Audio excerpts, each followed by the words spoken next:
Well, today on Media and Society, we look at whether the black family is depicted in its true light by the South African media.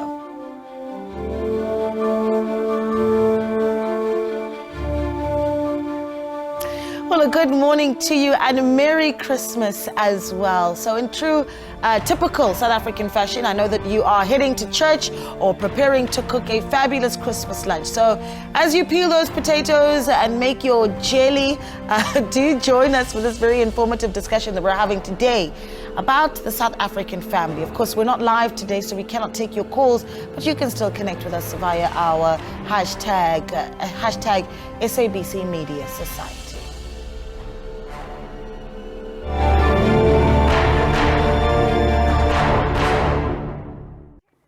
Well, the depiction of black families in the media has historically been fraught with stereotypes and negative portrayals. Black families have often been depicted as dysfunctional, as poor, and lacking in strong positive role models. And these stereotypes have persisted even though they're not really supported by evidence and are harmful as well to the way that black families are perceived by society. Well, today we're going to not only discuss the negatives, but the strides as well that the media has made to put forward a more positive depiction of the African family. And since it is Christmas morning, we'll also be sharing how the beautiful South African family is celebrating the day today. But to weigh in this very nuanced and sensitive topic, we are joined by Usisibongi Ndaba, scriptwriter and producer. She's been on the show before to join us on this all-important discussion. We're also joined by Sisbusisiwe Kunene, who is an actress. Ladies, good morning. Merry Christmas, firstly. Merry Christmas. Merry Christmas. Thank you so much for joining us on Media and Society. It's a pleasure. I want to start with you, Sisbongi. We've had this discussion before, but previously what we had talked about was alcohol and the depiction of black families where alcohol is related to how we tell stories, right? But now we're talking just about the family structure in and of itself. Have we made progress? You have over 20 years experience as a writer for shows as big as Isiting or Generations, The Works, shows that really have shaped the mindsets of many South Africans. Have we changed the way we started telling stories about the black family? I wouldn't say it's a change. It's enhancing what we've already known as South Africans, and to bring more love, especially in December as a whole. We make a plan that we need to tell stories that depict the spirit of Christmas. Of course, that's the first thing, but also the spirit of family, because this is when families come together. Most people come from work and they go back home to their provinces, or even if they don't go back home, but they want to spend time with family. So we tell more stories that are more family oriented. We tell more stories that are full of love, and they are full of the spirit of Christmas. And we depict all the traditions that South Africans have about Christmas, like going to church, as you said. Yes. That is the first thing that people love to do. And also cooking. Yeah. And what kind of food that we cook. Yes. All the 7 colors, all the other things, all the meeting of the aunties, the uncles, the visitors. We tell stories like that, but to enhance more of love, because we want that to come through, because with all the struggles, they still love. Have you found that when you write a story about a black family, and you've done this a million times, I can imagine, that it really is the art, imitating the reality or vice versa? It's usually the art imitating the reality, because we look into the reality of what is happening. But we don't want to be so hardcore and tell violent stories and stuff like that around this time. We want to bring the warmth, but we look into the society and what is happening. And sometimes we do tell stories that are a bit hard, because that is part of the reality. That is part of, in South Africa, there's a lot of car accidents during this time of the year, which is very unfortunate. There is a lot of alcohol as well. So we have to depict those things and speak against the ills of our society, even if it's during this time. But you do want to bring some happiness and warmth as well, because this is a time where families spend time together. Sisbusi, I want to come to you. You've played various characters, and talk to me about some of them that stand out for you, that particularly, either brought concern about how we're depicting the African woman in the family structure, or some that have made you quite proud. I think the one thing or the one role that stands out for me has to be in The Herd, season 1 and 2, where, you know, my son is basically a herd boy and he falls in love with a rich girl. And obviously, there's this complication in the family where she comes from. But it just basically tells you that love has no value, monetary value to it. Yes. It goes as far as where Umam Gadi, played by Winnie Njaba, turns my son into a zombie. But with that zombiness in it, the love that he has for this rich girl and the love that she has for him, it surpasses everything. So it just goes to show that, with love, it doesn't have status, it doesn't have monetary value, and it shows that you don't have to be rich to go out with a rich person, and I think the script writer there depicted that very, very well, because ultimately love conquered everything. Yeah. Have you found some problematic characters though? And let's be honest, where we have had some problematic portrayal of the black family. Yeah, look, I think for me, one of my problematic characters or roles that I've had to play was in Harvest, where I was the maid. And, there was just so much drama, confusion and everything. And the maid is always portrayed to be undaba, that knows indaba, that knows everything that's happening, and they're nosy. But that was for me the problematic, because in true reality and true society, we always find, today I'm with Auntie. Auntie is my pillar of strength, my prayer warrior, so those type of things need to come out, yes, to be shown that umuntu okusebenzelayo can actually be the fairy godmother in the true sense of life. Yeah. As someone who was raised by a domestic worker myself, I know that that's a stereotype that is not true. Yes. Right? And I look at that stereotype that you're describing and I think to myself, that stereotype didn't come from us. No. Where did it come from?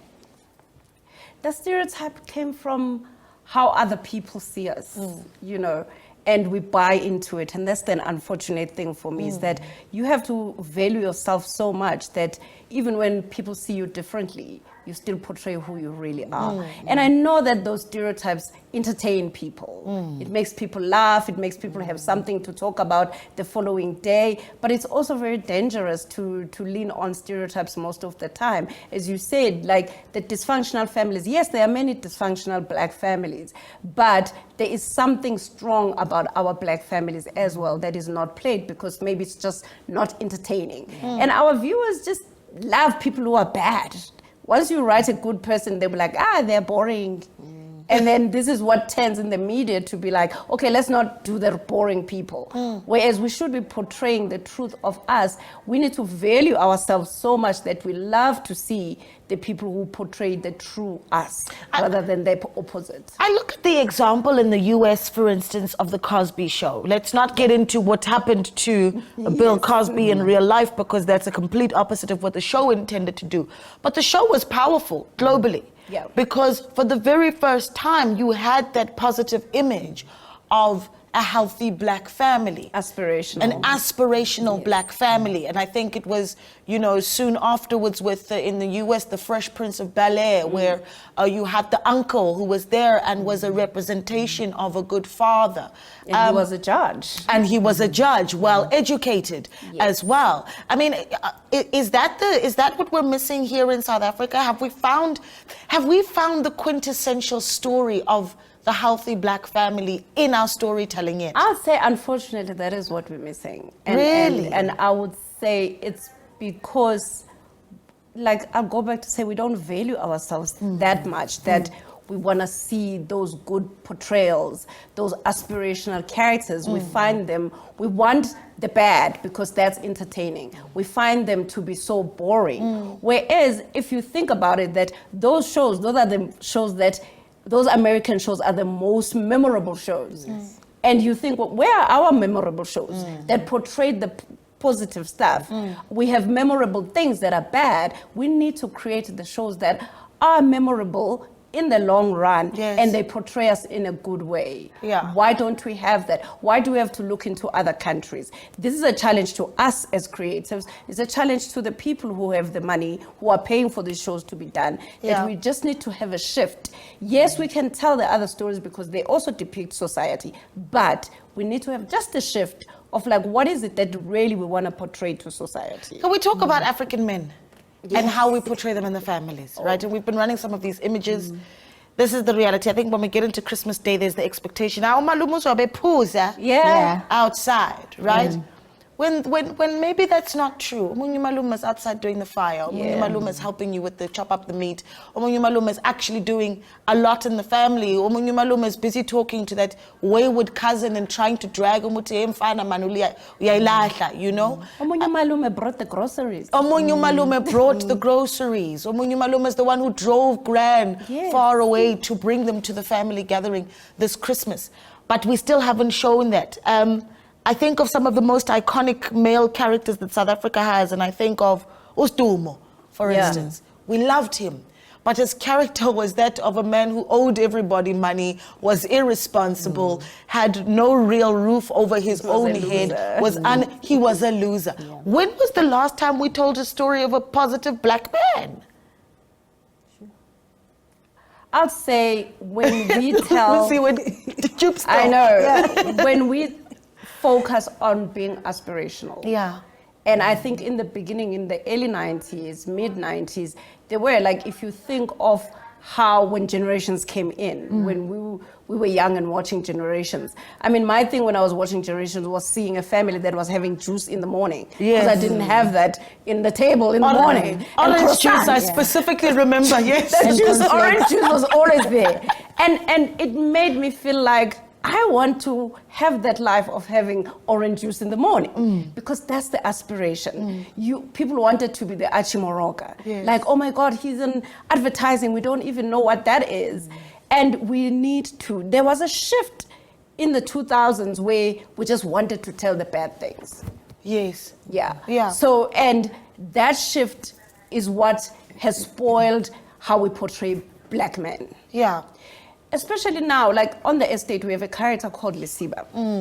Even the viewers are telling us how boring he is.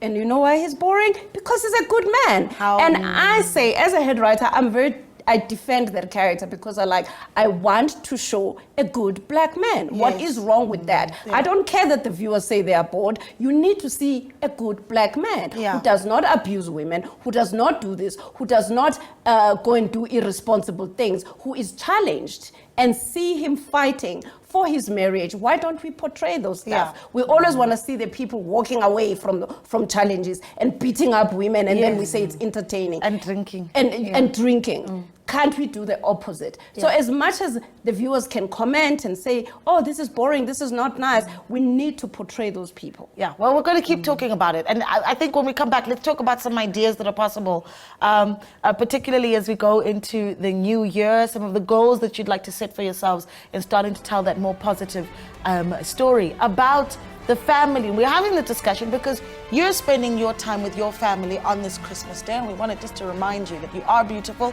and it's the media's responsibility to reflect that back to you. Let's take a break. We're back in a moment.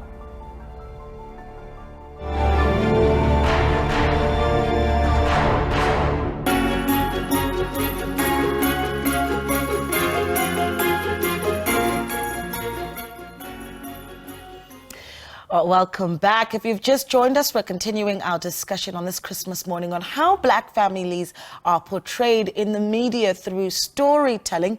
And for that, we continue our discussion with our special guest, Bongi Ndaba, who is a scriptwriter and producer, legendary, mind you, and also an actress as well. Okay, so let's talk a little bit about what is possible, right? And you know, I think we've talked about how we portray our fathers and our uncles.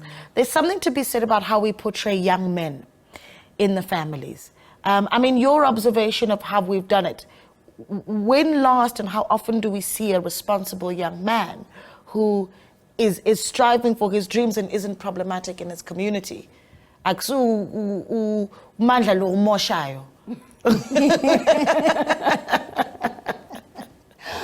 Look, if I have to compare on television dramas, you'll find your Andile Dikana on the river. Yes. That is a responsible young man. Yes.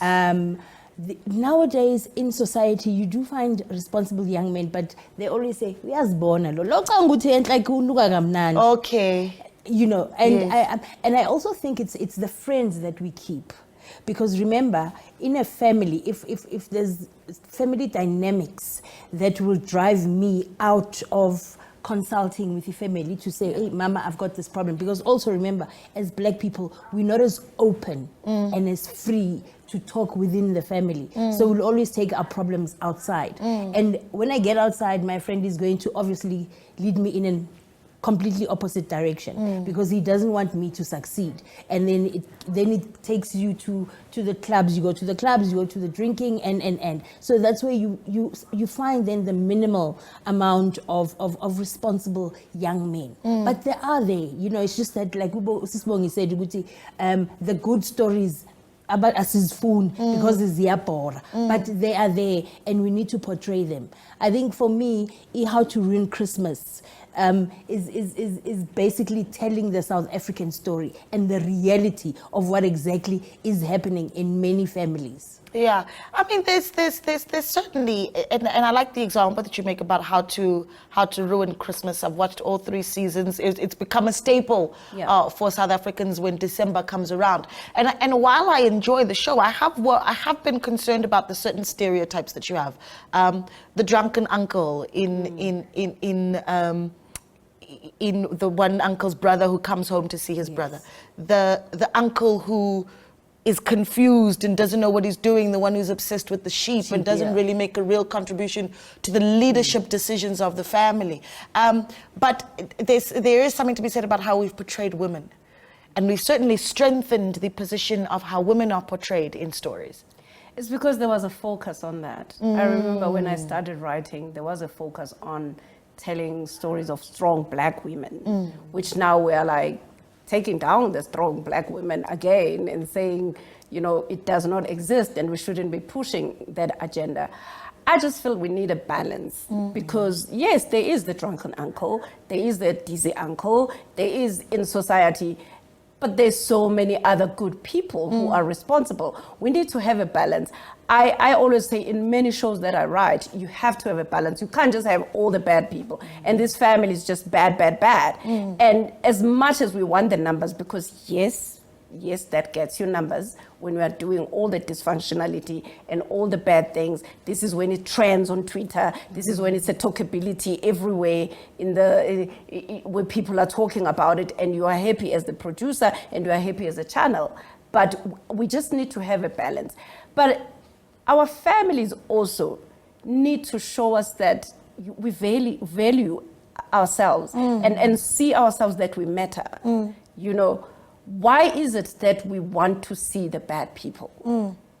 You know, and why is it that we want that to be what we see on our shows? Because the media, they will go to what is happening in real life, and what the response is that, oh, we love all these characters, and all the characters that people love are the terrible characters who are doing the bad things. The uncles who are drunk, the uncles who torture children or torture their family or whatever. Why is it that as ourselves, we need to check ourselves?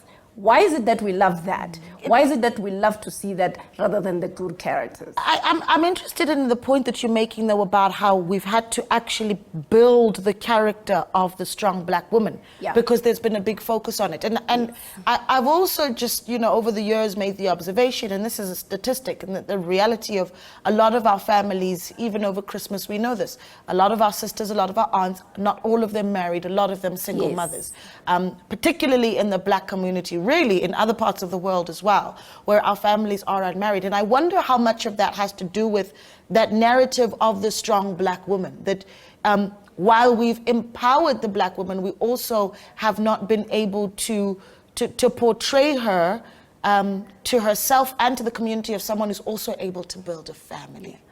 What is good about portraying the strong black woman? And I mean the picket fences family. Exactly. Yes. It's good because it's our reality. There's so many single women who are raising family. There's also so many women who are leading families as the elder in the family. But you can't only portray a strong black woman whilst diminishing the strong black man.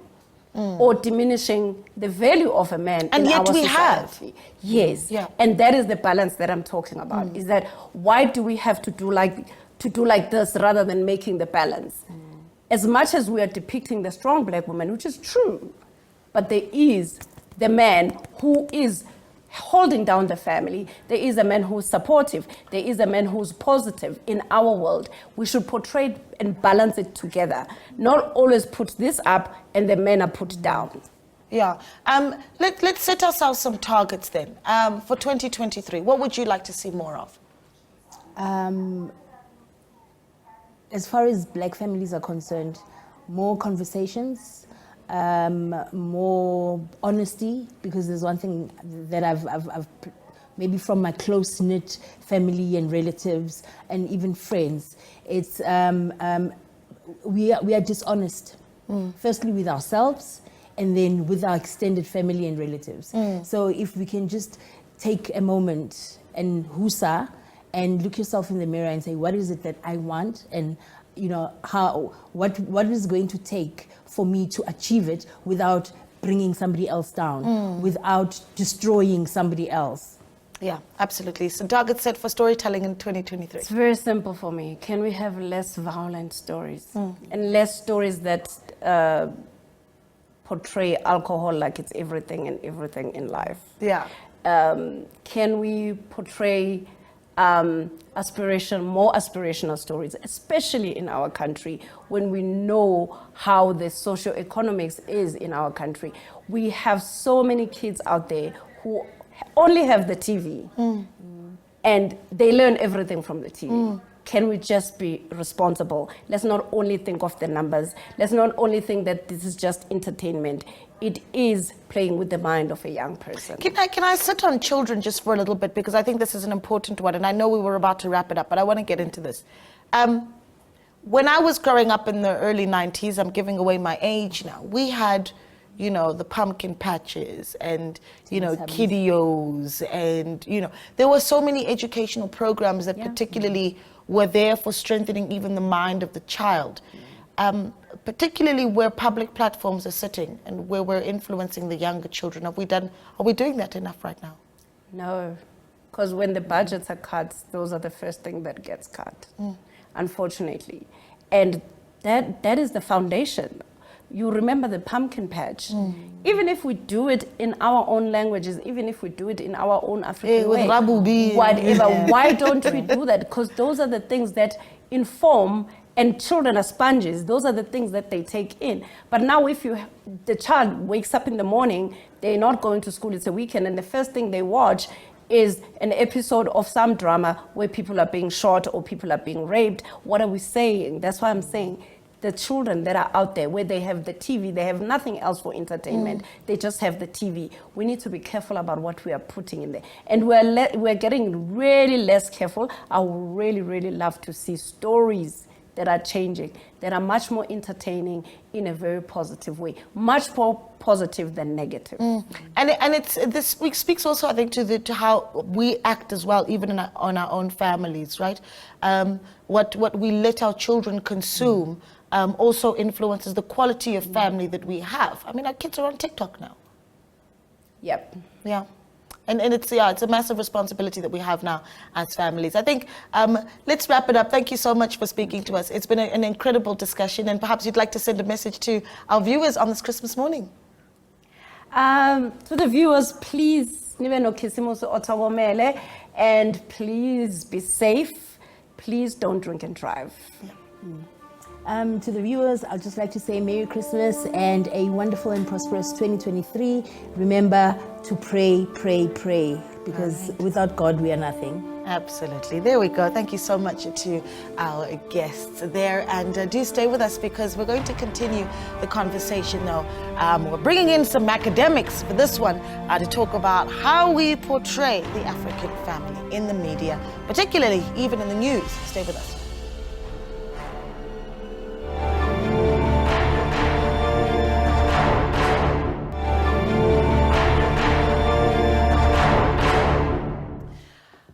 Welcome back to Media and Society. So we pivot slightly with the discussion we had earlier, but we're still focusing on really how Black families, how African families are portrayed in the media, but now we're also going to include how they're portrayed in the newsroom. And joining us for this leg of the show, we are joined by Mr. Tebogo Ditshego, who is a media analyst and CEO of Ditshego Media. We also are joined by Professor Simphiwe Sesanti, Professor of Education at the University of the Western Cape. Prof, good morning to you. Tebogo, good morning to you as well. Good morning, Merry Christmas. Merry Christmas. Good morning to you all, and thanks for having us. Thank you so much. Prof, I want to start with you, actually. I think when we reached out to Prof and said, I said to Prof Sesanti, can you join us on a discussion about how Black families are portrayed in the media, particularly for Christmas? The first thing that Prof said was, I want you to know that I don't celebrate Christmas. Why did you start with that, Prof?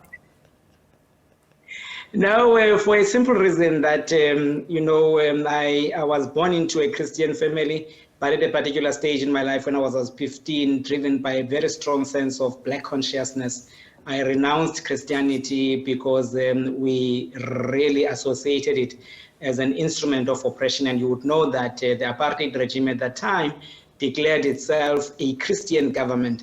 And so, but also historically, even before the apartheid in its formal sense, but we know that our African people were coerced into Christianity, and in the process, they were compelled to abandon their own African traditions, their own cultural values, made to think that they did not know God before Europeans and missionaries came. And so at that time, I began to rediscover my own African roots and spirituality of our ancestors, African ancestors.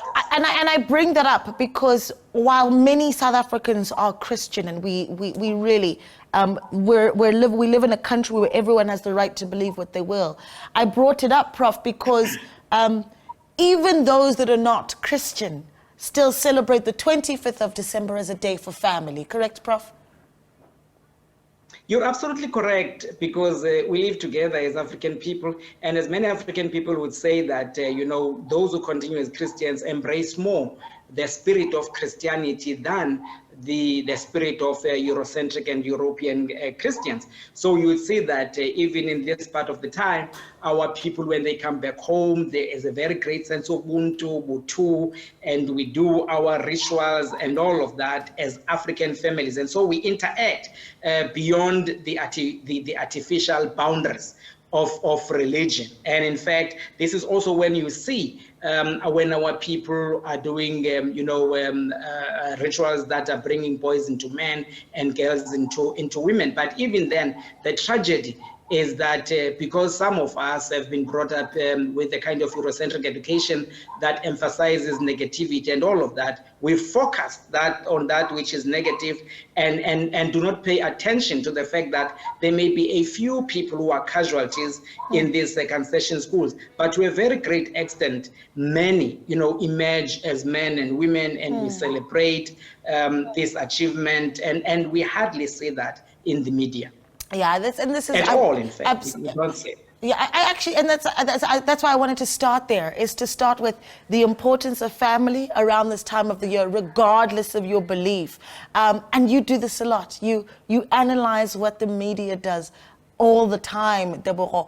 Are we wrong? I mean, do we have our finger off the pulse with this discussion that there is something to be concerned about, particularly about how black families are portrayed in the media? Oh, absolutely. If you look at the foundation of any society, it starts with the family, and then it broadens out to the community and broader society. So you have to look at how the different groups are represented in the media. But I think it's also important that we understand the nuances between representation and proportionality, because we often look at diversity in terms of number counting, but we don't look at the qualitative sense in terms of what exactly are you representing. So you might have a lot of people being represented, but the proportionality is an issue. And the reason why it's an issue is because you have something called social characterization theory. So how you are characterized in the dominant sense, in a higher proportion, is how people will perceive you. So you may characterize a black woman as an intellectual, academic, it'll be one, but 9 of them are those dramatic people who are fighting against each other, fighting over men, and so on and so forth. And therefore, that is going to be your representation and your characterization of the whole group of people. Sure, that's quite frightening. Can we unpack that a little bit? Because now, in the discussion I was having earlier with Bongi Ndaba, who is a writer, and Busisiwe as well, Sis Busi, who is an actress, we talked about the characters that they see on set, on soapy sets and movie sets a lot. And we talked quite a bit about the representation of men. The uncle in our family is a lot of the time in the media portrayed in one certain way. Is that, according to the argument that you put on the table, proportionally correct? Absolutely. So the conversation, I was listening to it. It was a very, very good conversation, because you looked at the nuances of how the uncle is portrayed as being sozzled or having the influence of alcohol, versus there are other uncles who are actually providers, people who are really raising the family. Now, why is it dangerous for you to be disproportionate in representing, the ills of society, particularly if you're talking about racial groups or any other groups, is that you also have this social identity theory. So how people perceive you has an influence in how you perceive yourself, and how you perceive yourself has an influence on the decisions that you make. And so if you're going to be perceiving, the black community as violent, the black father as being absent, the black mother as being reliant on social grants, if that is going to be your dominant representation of black people, it is going to have an impact on how black people identify with themselves. Yeah. Is there something to be said as well about the family structure and how it's portrayed, Prof? I remember a few years ago having a discussion with Dr. Wali Sorote and saying that also what we fail to do is portray the African family for what it really looks like. That for the most part, African families don't look like a mother and father and 2.5 children. That we have what Dr. Wali Sorote called indigenous knowledge system institutions, where we have Rakadi and Rangwani, and all of those are a greater part of the family infrastructure, and we're not showing that sufficiently. In fact, I'm very excited, Naledi, that you have brought this program, because it points out to 2 important factors. The first one is that it is not an accident of history that African people are being portrayed in the sense that they are in, because we must remember that the media are themselves institutions of education, or at least they are meant to be institutions of education. But unfortunately, the media have been misused historically against the oppressed as institutions of miseducation, in the same way that the so-called institutions of education have been. I'm referring it in terms of schools. And so schools, churches, the media have been used to psychologically damage the African people. So after their dispossession, being reduced to nothing, and denuded of everything that they are, then the institution of miseducation were used to perpetuate that kind of a thing. So, and that is what we refer to as Eurocentrism. And so here we are. And I was saying earlier on that, right from Europe, we would recall that those of you who studied the media, you would be told that there are some the values of media education, amongst them negativity, proximity, and all of that. Yes. So, and therefore, the objective then being to destroy the African people psychologically.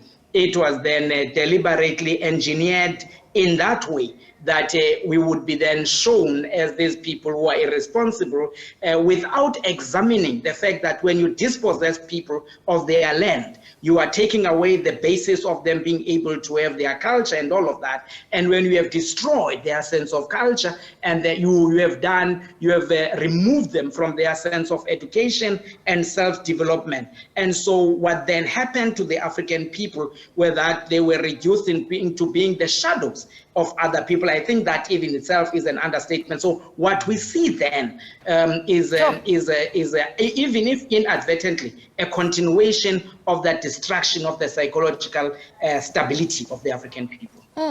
Yeah. What do you say about the issue, particularly around the family structure and how it's portrayed? Well, look, Professor Santi said something very important now, around the institutions of learning. Now, you've got primary institutions, higher institutions, and you've got tertiary institutions of learning.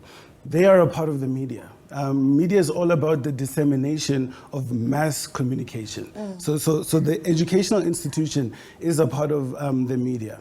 And we also have to look at how are Black people being portrayed within our education system.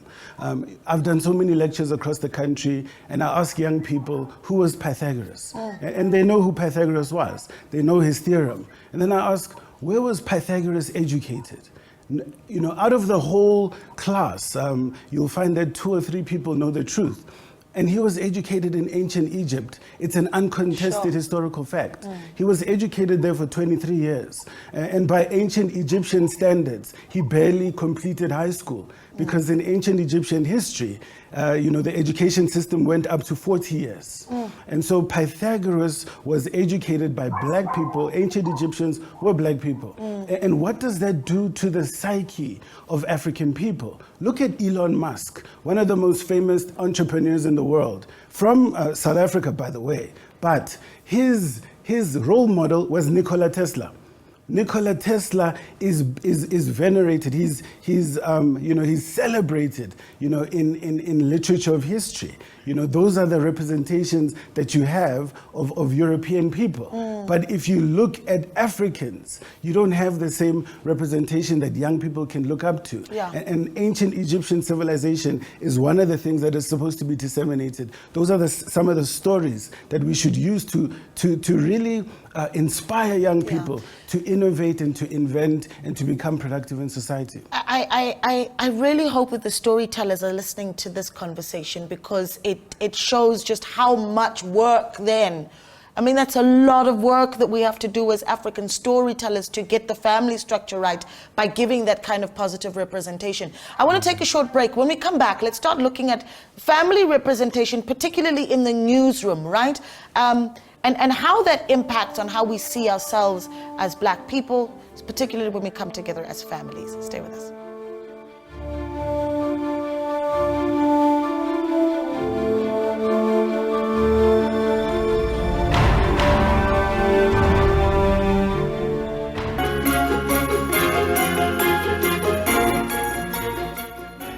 Back. Well, we're still discussing how the media portrays the African family and whether these portrayals are purely based on reality or tend to put a negative narrative on who our families really are. We are still joined by Mr. Tebogo Ditshego, CEO of Ditshego Media, as well as Professor Simphiwe Sasanti, Professor of Education at the University of the Western Cape. I wanted to get into the discussion this time and really bring it into what we see in the newsroom particularly. We've had some tough news years. And I think that we've had some tough times economically across the board in the country. But some have said that, that South African media participates in a sort of a poverty porn. This is almost the glorification of pain and suffering in black communities, and that's harmful to the black family. What do you say to that, Debo? Even corruption porn. So back to the conversation around proportionality and representation. How often is a black entrepreneur who is succeeding, perceived to have done so, through, nefarious means, through corruption? And then how often are they portrayed as being, legitimate entrepreneurs? So there's a porn of the negativity, around the black society, whether it's poverty porn, whether it's corruption porn, it's complete misrepresentation. And the truth of the matter is, if you don't get the proportionality right, you are misrepresenting the community. When was the last time you were represented in a story, in Netflix or any other media platform? Naledi, who grew up in Alex. When was the last time you were portrayed, an intelligent black woman? I haven't seen my mother being portrayed. I haven't seen my mother being portrayed. I haven't. Yeah. A beautiful black woman, missed by an inch by a bullet on June 16, 1976, raised 2 children, some of which have met presidents around the world. Where is that story? I even wrote a book called Kasi Nerd, about a nerd from the townships. A very entertaining story that has sold more than 100,000 copies. I've never seen that being portrayed, that being celebrated in the media landscape. And when these stories are not being portrayed, the street that I grew up in Kagiso, almost every single household has a male representation. But also, what is the context around, when you do see fathers who are not able to be there present? What is the context? Yes. What is the historical context? And how is their presence represented? And then you need to go even beyond that and look at the interaction between the black male and the child in advertisements, in the media. There is 50% more representation of a white male interacting with the child, whether it's talking to the child, taking the child to school, having dinner with the child, than a black male. Yeah. And the context is completely ignored, because if you look at the social dynamics, where there is equal social dynamics, you have very similar representation. When you have a higher social dynamic, you are more able, to participate in a way that you're even physically present. And so these things are completely ignored when the stories are being told. Yeah, that's a mouthful. That's truly a mouthful. And I think what struck a chord with me is the representation, how we really tell the story of when a father isn't there. Do we tell that story as a deadbeat dad, or do we give context? I mean, Prof, some of the touch points that you want to sit on, particularly with the newsroom. I mean, I look at, after what Deborah said, and the first thing that comes to me is quite often when we portray the black man, even in the newsroom, it's when there's been a rape committed and a crime committed. But and when it is someone who's in leadership, for instance, we're going to focus on the corruption. But how many stories do we tell of a successful CEO, of an inspiring academic, of the first black man to have worked for NASA? Those kind of stories. You're absolutely. I wish I could listen to both of you, and just shut up because I'm so fascinated by your thought-provoking questions and Mr. Risejo's analysis. I just quickly want to latch on to the point that you were making earlier on, Naledi, regarding the words rangwana. The term rangwana means little father. And I sometimes look at the films that that are on television, and I would see that the word rangwana is not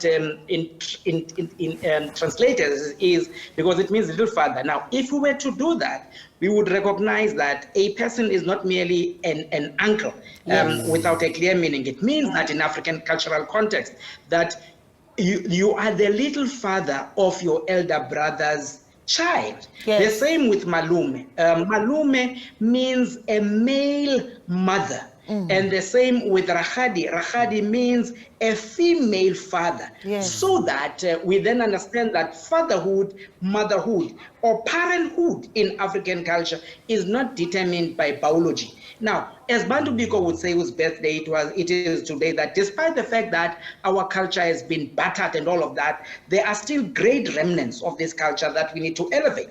And in this regard, we have seen it right now. There are many women whose brothers have passed on, who are taking responsibility for their brothers' children. And in that sense, they are female fathers. And we know that there are many males whose sisters have passed on or are unable, who are taking care of their children, who are male mothers. And this is the kind of story that needs to be told. And that great Azanian soil of Africa, Bantu Biko, said, the Western world may have done wonders in creating an industrial and military outlook, but the greatest gift is yet to come from Africa, giving the world a humane face. And Biko was very conscious that it is going to be our own cultural values instead of African people. Even our Ubuntu has been misdefined, redefined, such that we don't even know what it is. And so the media should help us redefine Ubuntu, not as this, thing that has become anything and everything, and that is particularly used against African people when they want to misuse that. They say it's not Ubuntu to be revolutionary, to be assertive, as if Ubuntu advocates being submissive and docile and all of that. But here we are. You are doing a beautiful job here, Naledi, in giving us this platform to reclaim that and to say that we may be what we are, but our cultural remnants, the instruments, the teachings of our ancestors still remain with us, and they continue to be practiced. And we as journalists, we as educators have a responsibility to see to it that, this is represented, this is portrayed, so as to give our people a sense of inspiration, a sense of hope, a sense of being able to get up again, or that which is referred to as African Renaissance, African reclamation, and doing that through our African languages, because our African languages are they hold our philosophical teachings. And so when we revisit these words, Rangwana, Mangwana, Utabawo, Urahati, Utatomnci, and all of that. Yes, sir. Yeah, okay. I'm actually quite inspired by this discussion, and I think I want to close it off by saying, give us a call to action. I'm going to start with you, Deborah. A call to action to our families, but particularly to the media, and as Prophet said, as well to educators. Well, what's important is that every explicit action has an implicit consequence, and every implicit action has an explicit consequence. You must understand that if you are going to create a series based on the stereotyping of certain groups, whether it's black women, whether it's the black family, you must understand the consequences of what you're doing. You may get the numbers by the over-dramatization of a specific element that does not define the whole community. But who must live with the stereotype? Go.